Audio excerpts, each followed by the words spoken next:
Morning students. सो बच्चे आप कर रहे सी थर्मोडायनमिक्स। सो मोस्ट ਪ੍ਰੋਬੇਬਲੀ ਅੱਜ ਥਰਮੋਡਾਇਨमिक्स ਦੇ ਥਿਊਰੀ ਪਾਰਟ ਦਾ ਅੱਜ ਲਾਸਟ ਲੈਕਚਰ ਹੋਏਗਾ। ਇਸ ਪਾਰਟ ਨਾਲ ਰਿਲੇਟਡ ਨਿਊਮੈਰੀਕਲਸ ਆਪਾਂ ਕੱਲ ਵਾਲੇ ਲੈਕਚਰ 'ਚ ਖਤਮ ਕਰਕੇ ਇਸ ਚੈਪਟਰ ਨੂੰ ਵਾਈਂਡ ਅਪ ਕਰ ਦਾਂਗੇ। ਠੀਕ ਹੈ ਨਾ। ਤੁਹਾਡੀ ਬੁੱਕ ਦੇ ਵਿੱਚ ਇਸ ਦੇ ਵਿੱਚ ਐਕਸਟਰਾ ਪੁਆਇੰਟਸ ਵੀ ਹੋਣਗੇ, ਮਤਲਬ ਕੁਝ ਹੋਰ ਟੌਪਿਕਸ ਜਿਹੜੇ ਕਿ ਆਪਾਂ ਨੇ ਨਹੀਂ ਕੀਤੇ ਹੋਣੇ। ਬੇਸਿਕਲੀ ਉਹ ਫਿਜ਼ਿਕਸ ਦੇ ਟੌਪਿਕਸ ਹੈ, ਜਿੱਦਾਂ ਕਿ ਸੀਪੀ ਸੀਵੀ ਵਗੈਰਾ ਹੁੰਦੀਆਂ, ਸਪੈਸੀਫਿਕ ਹੀਟ ਹੋ ਗਈ ਹੈ ਨਾ। ਤਾਂ ਉਹ ਸਾਰਾ ਕੁਝ, ਲੇਟੈਂਟ ਹੀਟ ਹੋ ਗਈ, ਲੇਟੈਂਟ ਹੀਟ ਆਫ ਵੇਪਰਾਈਜੇਸ਼ਨ, ਉਹ ਸਾਰਾ ਕੁਝ ਤੁਸੀਂ ਫਿਜ਼ਿਕਸ ਦੇ ਵਿੱਚ ਥਰਮੋਡਾਇਨमिक्स ਦੇ ਵਿੱਚ ਕਵਰ ਕਰ ਲੈਂਦੇ ਹੋ। ਠੀਕ ਹੈ ਨਾ। ਸੋ ਆਪਾਂ ਨੇ ਬੱਚੇ ਅੱਜ ਸਟਾਰਟ ਕਰਨਾ ਹੈ ਪੜ੍ਹਨਾ ਇਨ ਯੋਰ ਨੋਟਸ ਫਰੋਮ पेज नंबर 22 तक आप कर चुके हैं रोल ऑफ स्पॉन्टेनाइटी। ठीक है।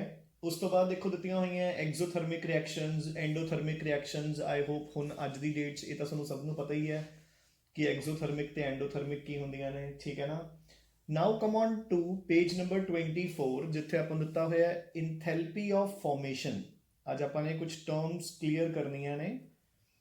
इंथैल्पी ऑफ फॉर्मेशन बच्चे, ठीक है ना, जिसनों आप बेसिकली रिप्रेजेंट करते हैं बाई डेल्टा एच और उसके पैर च लिख दें छोटा जा एफ, है ना। So this stands for enthalpy of formation. So basically ये की है कि it is the amount of heat liberated, मतलब रिलीज्ड या फिर एब्जॉर्ब्ड, ठीक है, when 1 mole of a compound is formed from its constituent elements,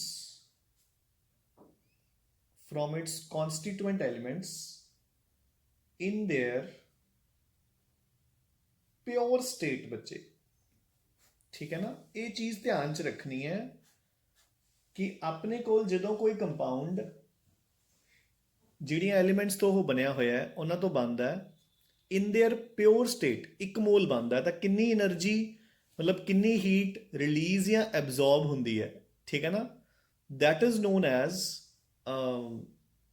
ਇੰਥੈਲਪੀ of formation. ਜਿੱਦਾਂ ਕਿ ਦੇਖੋ ਅਗਰ ਆਪਾਂ CO2 ਦੀ ਗੱਲ ਕਰਨੀ ਹੈ ਤਾਂ ਦੇਖੋ CO2 ਤਾਂ ਬਹੁਤ ਵੇਜ਼ ਨਾਲ ਬਣ ਸਕਦੀ ਹੈ, ਬਟ ਉਹਦੇ ਲਈ ਰਿਐਕਸ਼ਨ ਇਹੀ ਹੋਣੀ ਚਾਹੀਦੀ ਹੈ ਕਿ carbon should be solid, oxygen should be gas. क्योंकि देखो किस तो बनी हुई है, ये 2 एलिमेंट्स तो बने हैं कार्बन ते ऑक्सीजन तो। कार्बन सॉलिड है, ऑक्सीजन नैचुरली गैस होंदी है, तो सॉलिड ही होना चाहिए, वो गैस ही होनी चाहिए है। मिलके जो 1 मोल बनेगा, जिहड़ी हीट रिलीज या एब्जॉर्ब होएगी, that is the enthalpy of formation of CO2। ठीक है ना। जिद्दां कि हुण अगर आप वाटर की गल करिए तो वाटर की रिएक्शन किवें लिखी जाऊगी, H2 प्लस हाफ O2। ठीक है ना।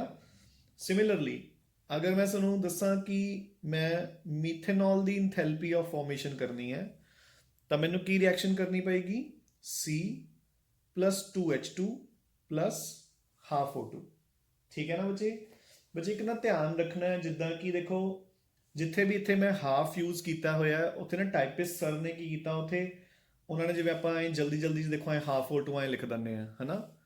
उन्होंने हाफ नूं हर जगह ते 1 बाय इसनूं सिंबल नूं ना Y लिख रखा है। ध्यान नाल देखो जिहड़ी बिल्कुल पहली इक्वेशन है पेज नंबर 25 ते H2 प्लस Y2O2 लिख रखा है, वो Y नहीं है, वो हाफ O2 है। तो ये गलती सानूं थर्मोडायनमिक्स दे विच मेरी भी एक्चुअल च हुणे ही निगाह पई है। ठीक है, नहीं तो मैं पहले ही करैक्ट करवा दिंदा। तो ये हाफ O2 की गलती सारे किते है, इनू करैक्ट कर लियो बच्चे। ठीक है ना। सो आपां कंटिन्यू करते हैं जी। सो इसनों आपां कहने हैं कि इंथैल्पी ऑफ फॉर्मेशन, जदों कोई भी कंपाउंड का 1 मोल फॉर्म होगा from its constituent elements in their pure form, जिहड़ी एनर्जी रिलीज होएगी या एब्जॉर्ब होएगी, ठीक है, that is known as enthalpy of formation. Clear, मेरी गल समझ आई कि नहीं बच्चे। ठीक है ना।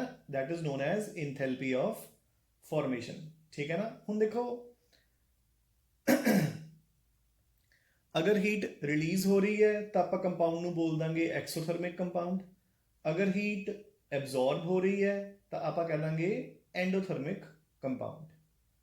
ठीक है ना। अगर आप हीट एब्जॉर्ब हो रही है तो आप कह देंगे कि एक्सोथर्मिक एंडोथर्मिक कंपाउंड है, और अगर हीट रिलीज हो रही है तो आप कह देंगे कि ओहो एक्सोथर्मिक कंपाउंड है। ठीक है राजे। नाउ सो ਆਪਾਂ ਨੈਕਸਟ ਡੈਫੀਨੇਸ਼ਨ ਤੇ ਮੂਵ ਕਰਦੇ ਹਾਂ। Next definition is enthalpy of combustion। enthalpy of combustion। ठीक है राजे। अच्छा, ਇਸ ਤੋਂ ਪਹਿਲਾਂ ਕਿ ਆਪਾਂ enthalpy of combustion ਸਟਾਰਟ ਕਰੀਏ, ਹੁਣ ਕਈ ਵਾਰ ਬੱਚਿਆਂ ਦਾ ਕੁਐਸਚਨ ਹੁੰਦਾ ਕਿ ਸਰ ਜਿੱਦਾਂ ਤੁਸੀਂ ਕਿਹਾ ਕਿ ਆਪਾਂ water the heat of formation find out ਕਰ ਰਹੇ ਹਾਂ ਤਾਂ ਆਪਾਂ H2 plus ਹਾਫ O2 ਲੈਂਦੇ ਹਾਂ। ਤਾਂ ਸਰ ਤੁਸੀਂ ਤਾਂ ਕਿਹਾ ਸੀਗਾ ਕਿ ਆਪਾਂ ਇਦਾਂ ਕਦੇ ਵੀ ਫ੍ਰੈਕਸ਼ਨਲ ਫਾਰਮ 'ਚ ਨਹੀਂ ਲਿਖਦੇ ਹੁੰਦੇ ਹਨਾ ਐਲੀਮੈਂਟਸ ਨੂੰ, ਨਾਲੇ ਹਾਫ O2 ਆਪਾਂ ਕਿਵੇਂ ਲਵਾਂਗੇ। ਤਾਂ ਬੱਚੇ ਆਪਾਂ ਇਕੁਏਸ਼ਨ ਲਿਖਾਂਗੇ 2H2 plus O2 gives you 2 water molecules. ਤਾਂ ਇੱਥੇ ਆਪਾਂ ਡੈਲਟਾ H ਕੱਢਾਂਗੇ। ਇਹ ਡੈਲਟਾ H ਆਫ ਫਾਰਮੇਸ਼ਨ ਕਿਹਦੀ ਆ ਜਾਊਗੀ, 2 ਵਾਟਰ ਮੋਲੀਕਿਊਲਸ ਦੀ। ਉਹਨੂੰ 2 ਨਾਲ ਡਿਵਾਈਡ ਕਰ ਦਿਓ, 1 ਦੀ ਆ ਜਾਏਗੀ। So that will be the enthalpy of formation of water. Suppose ਅਗਰ ਇਸ ਇਕੁਏਸ਼ਨ ਦੇ ਵਿੱਚ ਲੈਟ ਇਟ ਬੀ, ਆਪਾਂ ਮੰਨ ਕੇ ਚੱਲੋ ਕਿ ਇਸ ਇਕੁਏਸ਼ਨ ਦੇ ਵਿੱਚ x amount of heat release ਹੋ ਰਹੀ ਹੈ, ਤਾਂ ਉਸ ਨੂੰ 2 ਨਾਲ ਡਿਵਾਈਡ ਕਰ ਦਿਓ। ਆਪਾਂ ਕਹਾਂਗੇ ਕਿ 2 ਵਾਟਰ ਮੋਲੀਕਿਊਲ ਬਣਨ ਤੇ x ਰਿਲੀਜ਼ ਹੋਈ ਸੀ, ਤਾਂ 1 ਤੇ ਕਿੰਨੀ ਹੋਏਗੀ x/2। So x/2 is the enthalpy of formation of water. ਚਲੋ ਹੁਣ ਇੰਥੈਲਪੀ ਆਫ ਕੰਬਸਸ਼ਨ ਤੇ ਆ ਜਾਓ। ਤਾਂ ਇੱਥੇ ਕੀ ਲਿਖਾਂਗੇ ਆਪਾਂ ਕਿ this is the amount of heat released when 1 mole of a compound is completely burnt in excess of air ਜਾਂ oxygen। ਸੋ ਜਦੋਂ ਕਿਸੇ ਵੀ ਕੰਪਾਊਂਡ ਦਾ 1 ਮੋਲ ਆਪਾਂ ਪੂਰੀ ਤਰ੍ਹਾਂ ਬਰਨ ਕਰ ਦਿੰਦੇ ਆ ਐਕਸੈਸ ਆਫ ਆਕਸੀਜਨ ਦੇ ਵਿੱਚ, ਜਿਹੜੀ ਹੀਟ ਰਿਲੀਜ਼ ਹੁੰਦੀ ਹੈ ਬੱਚੇ ਇਹ ਯਾਦ ਰੱਖਣਾ ਕਿ enthalpy of combustion is always negative. ਇਹ ਕਦੇ ਵੀ ਪੋਜ਼ਿਟਿਵ ਨਹੀਂ ਹੁੰਦੀ। ਜਦੋਂ ਕੋਈ ਕੰਪਾਊਂਡ ਮੱਚਦਾ ਹੈ ਉਦੋਂ ਹੀਟ ਰਿਲੀਜ਼ ਹੀ ਹੋਊਗੀ, ਕਦੇ ਐਬਜ਼ੌਰਬ ਨਹੀਂ ਹੋ ਸਕਦੀ। ਜਿੱਦਾਂ ਕਿ ਇੰਥੈਲਪੀ ਆਫ ਫਾਰਮੇਸ਼ਨ ਤਾਂ ਪੋਜ਼ਿਟਿਵ ਵੀ ਹੋ ਸਕਦੀ ਹੈ, ਨੈਗੇਟਿਵ ਵੀ ਹੋ ਸਕਦੀ ਹੈ, ਜਦਕਿ ਇਹ ਹਮੇਸ਼ਾ ਕੀ ਹੋਏਗੀ, ਨੈਗੇਟਿਵ ਆਲਵੇਜ਼। ਠੀਕ ਹੈ ਨਾ। So, the amount of heat released when 1 mole of a compound is completely burnt in excess of air या oxygen, that is known as उसकी enthalpy of combustion। जिद्दां की देखो हुन C plus O2 gives you CO2, ਤਾਂ ਇੱਥੇ ਜਿੰਨੀ ਵੀ energy release ਹੋਏਗੀ ਕਿਉਂਕਿ ਮੈਂ 1 ਮੋਲ ਕਾਰਬਨ ਦਾ ਬਰਨ ਕਰਤਾ। ਸਿਮਿਲਰਲੀ ਮੈਂ ਈਥੇਨੋਲ ਲਿਆ, ਠੀਕ ਹੈ, ਮੈਂ ਉਸਨੂੰ ਆਕਸੀਜਨ ਦੇ ਵਿੱਚ ਬਰਨ ਕਰਤਾ, ਮੇਰੇ ਕੋਲ ਇਕੁਏਸ਼ਨ ਬਣ ਗਈ। ਠੀਕ ਹੈ। ਸੋ ਮੈਂ 1 ਮੋਲ ਲਿਆ ਨਾ ਈਥੇਨੋਲ ਦਾ, ਤਾਂ ਜਿੰਨੀ ਵੀ ਹੀਟ ਹੁਣ ਰਿਲੀਜ਼ ਹੋਏਗੀ that is the enthalpy of combustion of ethanol.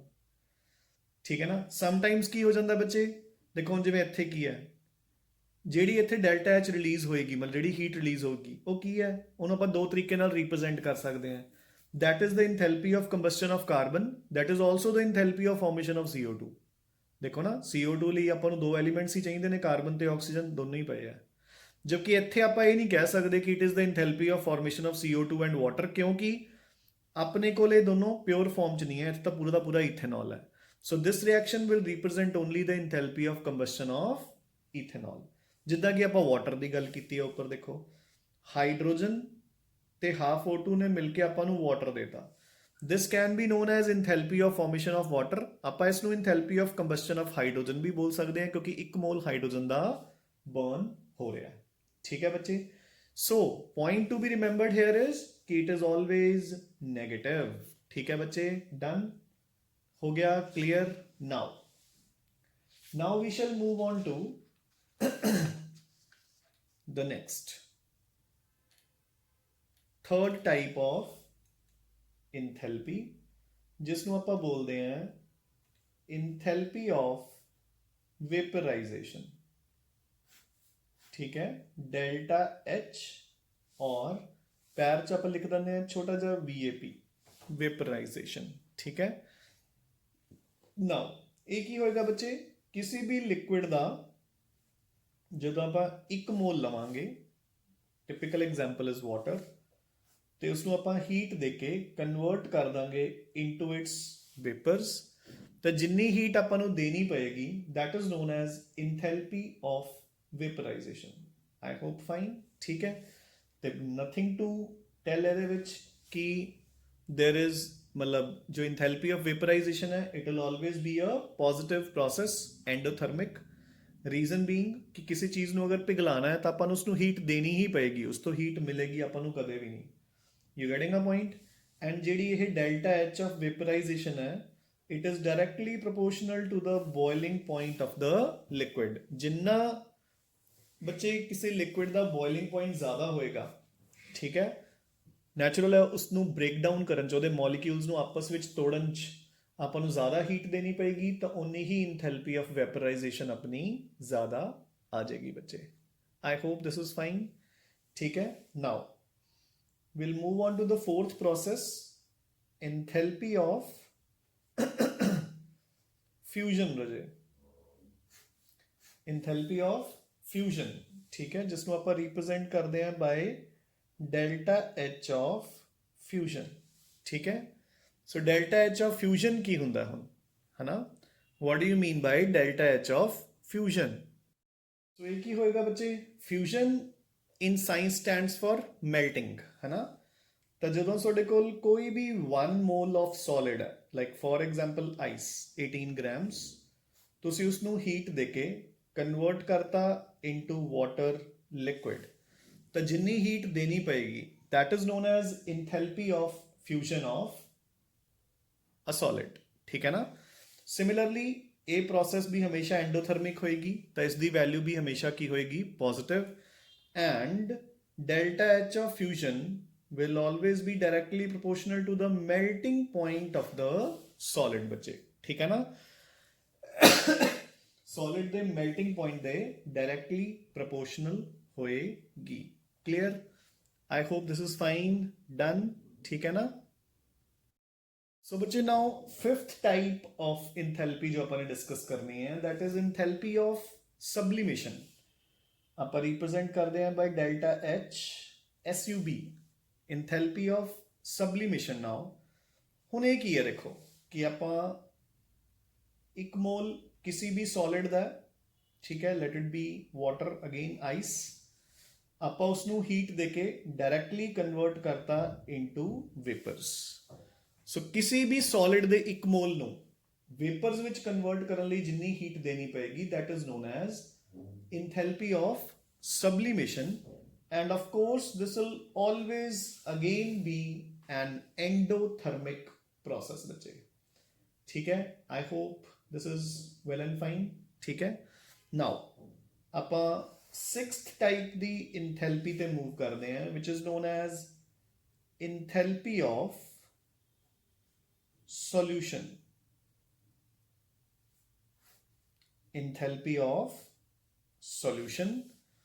ਸੋ ਬੱਚੇ ਇਹ ਕੀ ਹੁੰਦਾ ਹੈ, ਜਦੋਂ ਆਪਾਂ ਕੋਈ ਵੀ ਸੋਲਟ ਲੈ ਕੇ, like for example NaCl KNO3, ਠੀਕ ਹੈ, ਆਪਾਂ ਉਸ ਨੂੰ ਕਿਸੇ ਸੋਲਵੈਂਟ 'ਚ ਐਡ ਕਰ ਦਈਏ। ਟਿਪੀਕਲ ਸੋਲਵੈਂਟ ਕਿਹੜਾ ਹੁੰਦਾ ਹੈ, ਵਾਟਰ, ਤੇ ਆਪਣੇ ਕੋਲ ਉਸ ਦਾ ਐਕੁਅਸ ਸੋਲੂਸ਼ਨ ਤਿਆਰ ਹੋ ਜਾਵੇ, ਠੀਕ ਹੈ ਨਾ, ਤਾਂ ਜਿਹੜੀ ਹੀਟ ਐਬਜ਼ੌਰਬ ਜਾਂ ਰਿਲੀਜ਼ ਹੁੰਦੀ ਹੈ that is known as enthalpy of solution, ਠੀਕ ਹੈ। ਆਪਣੇ ਕੋਲ ਇੱਕ ਡਾਇਲੂਟ ਸੋਲੂਸ਼ਨ ਪ੍ਰਿਪੇਅਰ ਹੋ ਜਾਂਦਾ ਹੈ। ਸੋ ਆਪਾਂ ਇਹਨੂੰ ਕਿਵੇਂ ਡਿਫਾਈਨ ਕਰਦੇ ਹਾਂ, the amount of heat released ਜਾਂ absorbed when 1 mole of a compound is dissolved in excess of the solvent to get a dilute solution, ਠੀਕ ਹੈ। ਇਹ ਵੀ ਆਪਣੇ ਕੋਲ ਐਂਡੋਥਰਮਿਕ ਜਾਂ ਐਕਸੋਥਰਮਿਕ ਕੁਝ ਵੀ ਹੋ ਸਕਦੀ ਹੈ, ਠੀਕ ਹੈ ਨਾ। डन बच्चे, ठीक है। Now next we move on to the 7th type of enthalpy and that is known as enthalpy or heat of transition, enthalpy or heat of transition बच्चे, ठीक है ना। so delta H of transition, ਠੀਕ ਹੈ। ਇਹ ਕੀ ਹੁੰਦਾ ਹੈ, ਜਦੋਂ ਇੱਕ ਮੋਲ ਇੱਕ ਐਲੋਟ੍ਰੋਪਿਕ ਫਾਰਮ ਦਾ ਦੂਸਰੀ ਐਲੋਟ੍ਰੋਪਿਕ ਫਾਰਮ 'ਚ ਕਨਵਰਟ ਹੋ ਜਾਂਦਾ ਹੈ। ਜਿੱਦਾਂ ਕਿ ਦੇਖੋ ਮੇਰੇ ਕੋਲ 12 ਗ੍ਰਾਮ ਕਾਰਬਨ ਹੈ ਇਨ ਦ ਫਾਰਮ ਆਫ ਗ੍ਰੇਫਾਈਟ, ਜਦੋਂ ਉਹ ਚੇਂਜ ਹੋ ਜਾਏਗਾ into 12 gram carbon in the farm of diamond, ਤਾਂ ਜਿਹੜੀ ਹੀਟ ਰਿਲੀਜ਼ ਜਾਂ ਐਬਜ਼ੌਰਬ ਹੋਏਗੀ ਦੈਟ ਇਜ਼ ਨੋਨ ਐਜ਼, ਵੈਸੇ ਇਹ ਵਾਲੇ ਕੇਸ 'ਚ ਕੀ ਹੁੰਦੀ ਹੈ, ਹੀਟ ਐਬਜ਼ੌਰਬ ਹੁੰਦੀ ਹੈ। ਗ੍ਰੇਫਾਈਟ ਦੀ ਹੀਟ ਘੱਟ ਹੁੰਦੀ ਹੈ, ਡਾਇਮੰਡ ਦੀ ਜ਼ਿਆਦਾ ਹੁੰਦੀ ਹੈ ਨਾ। ਤਾਂ ਹੀ ਆਪਾਂ ਕਹਿੰਦੇ ਹਾਂ ਕਿ ਜਿਹੜਾ ਗ੍ਰੇਫਾਈਟ ਹੈ that is thermodynamically more stable than diamond. ਤਾਂ ਜਦੋਂ ਇੱਕ ਐਲੋਟ੍ਰੋਪਿਕ ਫਾਰਮ ਦੂਸਰੀ ਐਲੋਟ੍ਰੋਪਿਕ ਫਾਰਮ ਦੇ ਵਿੱਚ ਕਨਵਰਟ ਹੁੰਦੀ ਹੈ ਇੱਕ ਮੋਲ, ਤਾਂ that is known as enthalpy of transition. ਬੱਚੇ ਕਲੀਅਰ? ਡਨ। ਨਾਓ ਹੁਣ ਆਪਾਂ ਨੈਕਸਟ ਟਾਈਪ ਆਫ ਇੰਥੈਲਪੀ ਤੇ ਮੂਵ ਕਰਦੇ ਹਾਂ, and that is very very very very very important. ਹੁਣ ਧਿਆਨ ਨਾਲ ਕਰਨੀ ਹੈ, ਠੀਕ ਹੈ। This is called enthalpy of neutralization बच्चे। now this is important, ठीक है, enthalpy of neutralization। ਹੁਣ ਇਹਦੇ ਚ ਕੀ ਹੈ, ਦੇਖੋ ਨਿਊਟਰਲਾਈਜੇਸ਼ਨ ਕੀ ਹੁੰਦੀ ਹੈ ਆਪਾਂ ਨੂੰ ਇਹ ਤਾਂ ਪਤਾ ਹੈ ਨਾ। ਦੇਖੋ ਨਿਊਟਰਲਾਈਜੇਸ਼ਨ ਇਜ਼ ਕਿ ਇੱਕ ਐਸਿਡ ਤੇ ਬੇਸ ਮਿਲ ਕੇ ਬਣ ਜਾਂਦੇ ਨੇ salt plus water. This is known as neutralization reaction. ਇਹ ਤਾਂ ਪਤਾ ਹੈ ਨਾ ਸਭ ਨੂੰ ਕਿ this is called neutralization reaction. ਤਾਂ ਇਸ ਰਿਐਕਸ਼ਨ ਦੇ ਦੌਰਾਨ ਜਿਹੜੀ ਹੀਟ ਰਿਲੀਜ਼ ਹੋਏਗੀ that is known as enthalpy of neutralization. ਯਾਦ ਰੱਖਣਾ ਹੈ this is always an exothermic process, ਠੀਕ ਹੈ। ਤੇ ਇੱਕ ਚੀਜ਼ ਹੋਰ ਧਿਆਨ 'ਚ ਰੱਖਣੀ ਹੈ। ਸੋ ਬੱਚੇ ਹੁਣ ਧਿਆਨ ਨਾਲ, ਠੀਕ ਹੈ ਨਾ, ਦੇਖੋ ਡਿਫਾਈਨ ਕਿਵੇਂ ਕਰਨਾ ਹੈ। ਆਪਾਂ ਨੇ ਸਪੋਜ਼ ਇੱਕ ਐਸਿਡ ਲਿਆ, 1 ਮੋਲ ਐਸਿਡ ਦਾ, ਤੇ ਐਕਸੈਸ ਆਫ ਬੇਸ ਪਾ ਕੇ ਉਹਨੂੰ ਪੂਰੀ ਤਰ੍ਹਾਂ ਨਿਊਟਰਲਾਈਜ਼ ਕਰਤਾ, ਜਾਂ ਉਲਟਾ 1 ਮੋਲ ਕਿਸੇ ਬੇਸ ਦਾ ਲਿਆ ਤੇ ਐਕਸੈਸ ਆਫ ਐਸਿਡ ਪਾ ਕੇ ਉਹਨੂੰ ਪੂਰੀ ਤਰ੍ਹਾਂ ਨਿਊਟਰਲਾਈਜ਼ ਕਰਤਾ, ਤਾਂ ਜਿਹੜੀ ਹੀਟ ਰਿਲੀਜ਼ ਜਾਂ ਐਬਜ਼ੌਰਬ ਹੋਏਗੀ, ਵੈਸੇ ਤਾਂ ਰਿਲੀਜ਼ ਹੀ ਹੋਏਗੀ ਕਿਉਂਕਿ ਆਪਾਂ ਨੇ ਕਹਤਾ ਕਿ ਡੈਲਟਾ ਨੈਗੇਟਿਵ ਹੀ ਹੋਏਗਾ, ਡੈਲਟਾ ਐਚ। ਤਾਂ ਜਿਹੜੀ ਹੀਟ ਰਿਲੀਜ਼ ਹੋਏਗੀ that is known as enthalpy of neutralization. ਤੇ ਇੱਕ ਚੀਜ਼ ਹਮੇਸ਼ਾ ਯਾਦ ਰੱਖਣੀ ਹੈ ਕਿ ਅਗਰ ਇੱਕ ਸਟਰੋਂਗ ਐਸਿਡ ਤੇ ਸਟਰੋਂਗ ਬੇਸ ਦੀ ਨਿਊਟਰਲਾਈਜੇਸ਼ਨ ਰਿਐਕਸ਼ਨ ਹੋ ਰਹੀ ਹੈ, ਤਾਂ ਜਿਹੜੀ ਡੈਲਟਾ ਐਚ ਦੀ ਵੈਲਿਊ ਹੈ ਉਹ ਫਿਕਸ ਹੈ -57.1 ਕਿਲੋ ਜੂਲਸ ਪਰ ਮੋਲ, ਠੀਕ ਹੈ ਬੱਚੇ। ਇਹ -57.1, 57.3, 57.7 ਕਾਫੀ ਕੁਝ ਲਿਖਿਆ ਹੁੰਦਾ ਬੁੱਕਸ ਤੇ ਨੋਟਸ, ਮਤਲਬ ਨੀਅਰਲੀ ਇੰਨੀ ਵੈਲਿਊ ਹੈ ਨਾ। ਹਮੇਸ਼ਾ ਇੰਨੀ ਹੀ ਹੀਟ ਰਿਲੀਜ਼ ਹੋਏਗੀ ਆਲਵੇਜ਼, ਠੀਕ ਹੈ, ਨਾ ਘੱਟ ਨਾ ਜ਼ਿਆਦਾ, ਜਦੋਂ ਇੱਕ ਸਟਰੋਂਗ ਐਸਿਡ ਤੇ ਸਟਰੋਂਗ ਬੇਸ ਨਿਊਟਰਲਾਈਜ਼ ਹੋਣਗੇ। ਉਹਦਾ ਕਾਰਨ ਕੀ ਹੈ, ਦੇਖੋ ਲੈਟ ਇਟ ਬੀ, ਪਹਿਲਾਂ ਮੈਂ ਲੈ ਲਿਆ NaOH ਤੇ HCl, ਬਣ ਗਿਆ NaCl ਪਲਸ ਵਾਟਰ। ਆਪਾਂ ਨੂੰ ਪਤਾ ਹੈ ਇਹ ਇੱਕ ਸਟਰੋਂਗ ਬੇਸ ਹੈ, ਇਹ ਤਾਂ ਸੋਲਿਊਸ਼ਨ 'ਚ ਐਦਾਂ ਐਗਜ਼ਿਸਟ ਕਰੂਗਾ, Na positive plus OH negative. HCl ਵੀ ਇੱਕ ਸਟਰੋਂਗ ਐਸਿਡ ਹੈ, H ਪੋਜ਼ਿਟਿਵ ਤੇ Cl ਨੈਗੇਟਿਵ। NaCl ਵੀ ਇੱਕ ਸਟਰੋਂਗ ਇਲੈਕਟ੍ਰੋਲਾਈਟ ਹੈ, Na ਪੋਜ਼ਿਟਿਵ ਤੇ Cl ਨੈਗੇਟਿਵ। ਵਾਟਰ ਇੱਕ ਪੂਅਰ ਇਲੈਕਟ੍ਰੋਲਾਈਟ ਹੈ। ਡਨ। ਹੁਣ ਕੀ ਹੋਏਗਾ, ਦੋਨੋਂ ਤਰਫ ਤੋਂ Na ਪੋਜ਼ਿਟਿਵ ਕੱਟ ਦੋ, Cl ਨੈਗੇਟਿਵ ਕੱਟ ਦੋ, ਸੋ ਮੇਰੇ ਕੋਲ ਨੈਟ ਰਿਐਕਸ਼ਨ ਕੀ ਬਚ ਗਈ, H positive plus OH negative gives you water, H positive plus OH negative gives you water। ਆ ਮੇਰੀ ਓਵਰਆਲ ਰਿਐਕਸ਼ਨ ਬਚ ਗਈ, ਠੀਕ ਹੈ। ਹੁਣ ਮੈਂ ਕੀ ਕੀਤਾ, ਹੁਣ ਮੈਂ ਬੇਸ NaOH ਦੀ ਜਗ੍ਹਾ ਤੇ ਲੈ ਲਿਆ KOH, ਤਾਂ KOH ਇਦਾਂ ਐਗਜ਼ਿਸਟ ਕਰੂਗਾ। ਐਸਿਡ ਮੈਂ ਲੈ ਲਿਆ ਨਾਈਟ੍ਰਿਕ ਐਸਿਡ, ਤਾਂ ਉਹ ਇਦਾਂ ਐਗਜ਼ਿਸਟ ਕਰੂਗਾ। ਦੋਨੋਂ ਜੋੜ ਕੇ ਬਣ ਜਾਣਗੇ KNO3, ਜਿਹੜਾ ਕਿ ਇਦਾਂ ਐਗਜ਼ਿਸਟ ਕਰੂਗਾ, ਤੇ ਪਲਸ ਵਾਟਰ। ਸੋ ਦੋਨੋਂ ਤਰਫ ਤੋਂ K ਪੋਜ਼ਿਟਿਵ ਕੱਟ ਦੋ, ਨਾਈਟ੍ਰੇਟ ਕੱਟ ਦੋ, ਨੈਟ ਰਿਐਕਸ਼ਨ ਕੀ ਹੋਗੀ, H positive plus OH negative gives you water again. So again ਆਪਣੀ ਜਿਹੜੀ ਨੈਟ ਰਿਐਕਸ਼ਨ ਹੈ ਬੱਚੇ ਉਹ ਤਾਂ ਸੇਮ ਹੀ ਹੋਗੀ ਨਾ। ਚਾਹੇ ਤੁਸੀਂ ਕੋਈ ਵੀ ਸਟਰੋਂਗ ਐਸਿਡ ਤੇ ਕੋਈ ਵੀ ਸਟਰੋਂਗ ਬੇਸ ਲਿਆ, ਆਪਣੇ ਕੋਲ ਨੈਟ ਰਿਐਕਸ਼ਨ ਕੀ ਬਣੀ, H ਪੋਜ਼ਿਟਿਵ ਤੇ OH negative gives you water. ਤਾਂ ਜਦੋਂ ਨੈਟ ਰਿਐਕਸ਼ਨ ਸੇਮ ਹੈ ਤਾਂ ਅਮਾਊਂਟ ਆਫ ਹੀਟ ਵੀ ਤਾਂ ਹਮੇਸ਼ਾ ਸੇਮ ਹੀ ਰਿਲੀਜ਼ ਹੋਏਗੀ, ਠੀਕ ਹੈ ਨਾ। ਹਾਂ, ਅਗਰ ਹੁਣ ਆਪਾਂ ਕੀ ਕਰਾਂਗੇ, ਸਟਰੋਂਗ ਦੀ ਬਜਾਏ ਵੀਕ ਨਾਲ ਕੰਬੀਨੇਸ਼ਨ ਲਵਾਂਗੇ। ਕਿੱਦਾਂ ਦੇਖੋ, ਪਹਿਲਾ ਕੰਬੀਨੇਸ਼ਨ ਮੈਂ ਬਣਾ ਲਿਆ ਐਸਿਡ ਵੀਕ ਤੇ ਬੇਸ ਸਟਰੋਂਗ। ਦੂਜਾ ਕੰਬੀਨੇਸ਼ਨ ਐਸਿਡ ਸਟਰੋਂਗ ਤੇ ਬੇਸ ਵੀਕ। ਤੀਸਰਾ ਕੰਬੀਨੇਸ਼ਨ ਦੋਨੋਂ ਵੀਕ। ਠੀਕ ਹੈ, ਇੱਥੇ ਜਿਹੜੀ ਹੀਟ ਰਿਲੀਜ਼ ਹੋਏਗੀ, ਜੋ ਹੀਟ ਰਿਲੀਜ਼ ਹੋਏਗੀ, ਨੈਚੁਰਲ ਡੈਲਟਾ ਐਚ ਤਾਂ ਨੈਗੇਟਿਵ ਹੀ ਆਏਗਾ, ਬਟ ਜਿਹੜੀ ਹੀਟ ਰਿਲੀਜ਼ ਹੋਏਗੀ ਉਹਦੀ value will be less than 57.1 57.1 kilojoules ਤੋਂ ਘੱਟ ਹੀਟ ਰਿਲੀਜ਼ ਹੋਏਗੀ। the reason being ਕਿ some of the heat will be utilized in breaking the weak electrolyte into its ions।